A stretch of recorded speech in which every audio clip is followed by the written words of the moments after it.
Chandrababu skill కేసులో సుప్రీంకోర్టులో ఇవాళ జరిగిన పరిణామాలపై ఏపీ ఏఏజీ పొన్నవాళ్ళు ఏమన్నారో ఒకసారి చూద్దాం.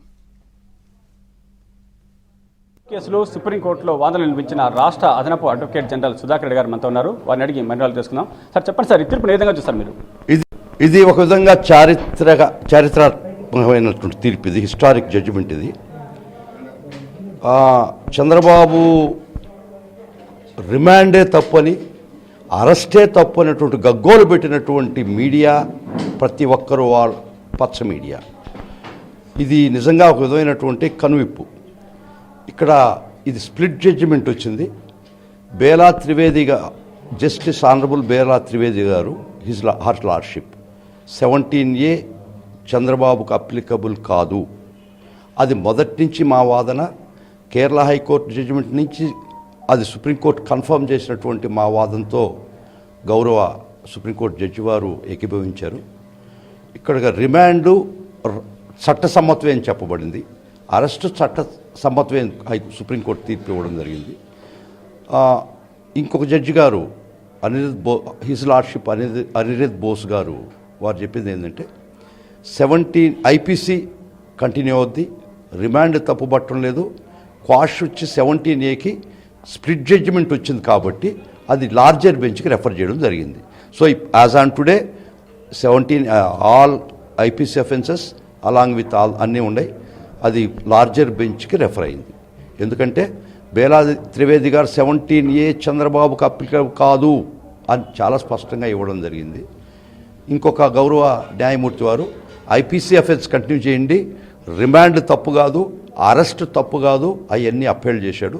As far as 17A is concern, larger బెంచ్కి ఈ విషయం రెఫర్ చేయడం జరిగింది.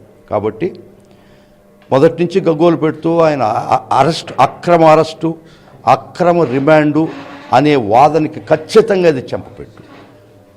మొదటి నుంచి చెప్తున్నటువంటి గోబెల్స్ ప్రచారం ఏంటంటే ఈ ప్రభుత్వం కక్ష సాధింపుతో చంద్రబాబును అరెస్ట్ చేశారు, కక్ష సాధింపుతో ఆయన్ని జైల్లో పెట్టారు, రిమాండ్ చేశారనేది వారి యొక్క వాదన. వారి ప్రజల్లోకి తీసుకుపోయినటువంటి ఒక దుష్ట అభిప్రాయాన్ని ఈరోజు గౌరవ సుప్రీంకోర్టు జడ్జిమెంటు ప్రకారం అది పటాపంచలైపోయింది. Arrest was upheld, remand was upheld. ఇది చట్టసమ్మతమే అని గౌరవ సుప్రీంకోర్టు తీర్మానం చేసింది. ముఖ్యంగా 17A ఇద్దరు జడ్జెస్లో ఒక జడ్జి గారు 17A చంద్రబాబుకు అప్లికబుల్ కాదు, యూ కెన్ ప్రొసీడ్ అని చాలా స్పష్టంగా ఇచ్చింది. ఇంకో గౌరవ న్యాయమూర్తి వారేం చెప్పారంటే ఇది వారు దాన్ని ఆ తీర్పు భిన్నమైన తీర్పు ఇస్తూ లార్జర్ బెంచ్కి రెఫర్ అయింది. కాబట్టి ఈ రోజుకి చంద్రబాబు నాయుడు ఖచ్చితంగా చుక్కలు కనిపించినాయి సుప్రీంకోర్టులో. ఖచ్చితంగా వాళ్ళ యొక్క వాదనకు చెంపపెట్టు, వారు ఈ రోజు దాకా ప్రజల్లో తీసిపోయినటువంటి తప్పుడు ప్రచారం, చంద్రబాబు నాయుడు అక్రమంగా అరెస్ట్ చేశారు, అక్రమంగా రిమాండ్ చేశారు, అక్రమంగా జైల్లో పెట్టారు అనే ఒక వాదనలో పసలేదు. గౌరవ సుప్రీంకోర్టు వారు ఖచ్చితంగా ఇది న్యాయసమ్మతం అని చెప్పడం జరిగింది. చాలా సంతోషం.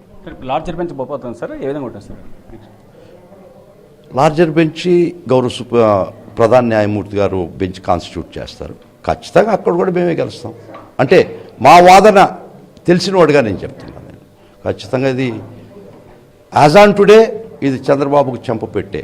అసలు టోటల్గా అక్రమ అరెస్టు, అక్రమ రిమాండు, అక్రమ జైలు అని చెప్తున్నట్టు వాదన కాదని సుప్రీంకోర్టు తీర్పు ఇచ్చింది. IPC అఫెన్స్లు కంటిన్యూ చేయమని కూడా ఇచ్చారు ఇంకో జడ్జి గారు కూడా, 3 IPC అఫెన్సెస్. కాబట్టి ఈ 17A ఒక న్యాయమూర్తి వారు చంద్రబాబుకు ఇది వర్తించదని చాలా స్పష్టంగా చెప్పింది. కాబట్టి ఒక జడ్జి గారు గౌరవ న్యాయమూర్తి వారు స్ప్లిట్ జడ్జిమెంట్ వచ్చింది కాబట్టి లార్జర్ బెంచ్ పోయింది. కాబట్టి వాళ్ళు చెప్తున్నటువంటిది ఖచ్చితంగా ఈ ప్రజలకు తెలుసుకోవాల్సింది ఒక్కటే, ఇది అక్రమ